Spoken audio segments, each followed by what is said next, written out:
Hey guys, I hope you will be fine. Again, I'm here with a new video. In this video, I'm gonna teach you some sentences which we can use in daily life. So without wasting time, let's get start our lesson. So first sentence is don't forget your status. अपनी औकात मत भूलो. Second, bullet caught his arm. उसके बाजू पर गोली लगी. Third, lift up your hood. अपना दुपट्टा उठाओ. 4. His ex-wife spoke. उसकी साबिका बीवी बोली. 5. His wish has fulfilled.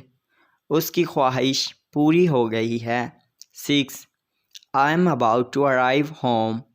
मैं घर पहुंचने वाला हूँ. 7.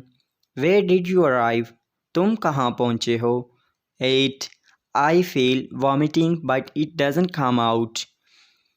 उल्टी आती है लेकिन होती नहीं. 9. Pardon me, I didn't hear you. माफ़ करना, मैंने आपको सुना नहीं. The last one is this medical store will remain closed for 2 days. ये मेडिकल स्टोर 2 दिन बंद रहेगा. So guys, these were my 10 sentences. I hope you will like it, and don't forget to tell me in comment box that this video is helpful for you or not. Okay, have a good day. Take care. Bye bye.